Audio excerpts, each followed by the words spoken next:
Hello दोस्तों, स्वागत है आपका एक और शानदार वीडियो में। जो स्टोरी मैं आपके साथ आज शेयर करने वाला हूँ वो बेहद ही खास होने वाली है। तो चलिए स्टार्ट करते हैं।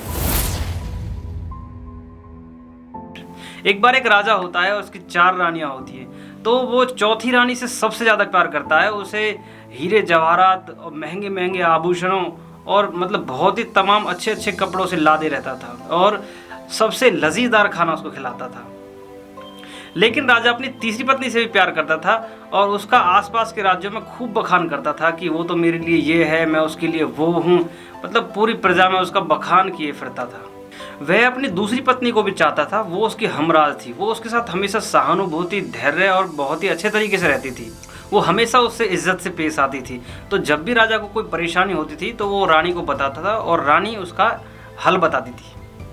राजा की पहली पत्नी बहुत वफादार थी। तो वो राज्य और धन दौलत बढ़वाने में खूब मदद करती थी और उसे मानसिक सुख देती थी। मगर वह अपनी पहली पत्नी से प्यार ही नहीं करता था। उसके साथ बहुत कम समय बिताता था। एक दिन राजा बहुत बीमार पड़ गया और उसे आभास हो गया था कि अब उसके पास समय बहुत कम है। तो इसलिए राजा ने अपनी चौथी पत्नी को बुलाया और उससे पूछा कि मैंने तुम्हें ज़िंदगी भर सबसे ज़्यादा प्यार किया है और बहुत ही बेहतरीन चीज़ों से नवाजा है, तुम्हारा बहुत ख्याल रखा है।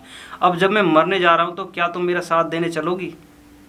तो चौथी पत्नी ने जवाब दिया कि ऐसे थोड़ी होता है कि एक के साथ दूसरे का मरना, ये ठीक थोड़ी है। तो राजा को ये बातें उसके दिल में तीर सी चुभ गई, फांसी गड़ गई। लेकिन थोड़ी बहुत हिम्मत बांध करके उसने अपनी तीसरी पत्नी को बुलाया और उससे पूछा कि मैंने सबसे ज़्यादा समय आपके साथ बिताया है, आपको बहुत प्यार किया है, तो क्या जब मैं मरने जा रहा हूँ तो तुम मेरे साथ चलोगी? तो तीसरी रानी ने जवाब दिया कि ज़िंदगी इतनी अच्छी है तो इसमें मरने का ख्याल तो मुझे आता ही नहीं, और मुझे तो मरने के नाम से ही डर लगता है। मुझे तो ऐसा चाहिए कि हर समय व्यक्ति मुझे प्यार करता रहे, और इसीलिए मैं दूसरी शादी कर लूँगी। ऐसे शब्द सुनकर के राजा का दिल बैठ सा गया। थोड़ी सी हिम्मत जुटा करके वो दूसरी रानी को बुलाता है और उससे पूछता है, मैंने ज़रूरत के वक्त हमेशा तुमसे मदद मांगी है और तुमने मेरा हमेशा साथ दिया है, तो क्या जब मैं मरने जा रहा हूँ तो तुम मेरा साथ देने चलोगी? तो दोस्तों सुनिए दूसरी रानी ने क्या जवाब दिया। माफ़ कीजिएगा, इस बार मैं आपकी मदद नहीं कर सकती। मैं आपकी बहुत इज्जत करती हूँ, ज़्यादा से ज़्यादा मैं आपको कब्र तक छोड़ सकती हूँ, इससे ज़्यादा मुझसे उम्मीद मत रखिए। ये सब सुनकर के राजा का दिल एकदम ठंडा पड़ गया और वो बहुत ही दुखी हो गया। सब तरफ खामोशी छा गई और पीछे से एक आवाज़ आई, मैं आपके साथ चलूँगी, आप जहाँ जाएंगे वहाँ चलूँगी। तो राजा ने नज़रें घुमाई तो देखा पहली पत्नी खड़ी है। वो बहुत ही कमज़ोर दिख रही थी क्योंकि राजा ने कभी उस पर ध्यान ही नहीं दिया। वो तो हमेशा वियोग में रहती थी, वो अपने खाने पीने का ध्यान ही नहीं रखती थी। तो राजा ने बड़े दुख से भरकर कहा, जब मेरे पास मौका था, वक्त था, तो मुझे बेहतर तरीके से तुम्हारा ध्यान रखना चाहिए था। तो दोस्तों हमें इस कहानी से यह सीखने को मिलता है कि जो हमारी जो चौथी पत्नी है वो हमारा शरीर है। हम चाहे इसे जितना सजा ले, चाहे कितनी भी सजावट कर ले, लेकिन मृत्यु के समय एक दिन हमें ये छोड़कर चला ही जाता है। हमारी तीसरी पत्नी है धन दौलत।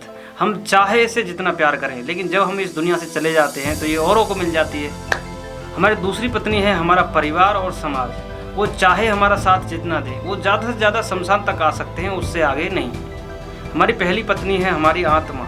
अक्सर ये दौलत, ताकत और अहंकार और समाज के आगे बेध्यान हो जाती है, मगर हमारी आत्मा ही एक ऐसी है जो सत्य है, जो हमेशा संग रहती है, जहाँ जाएंगे वहाँ जाएगी।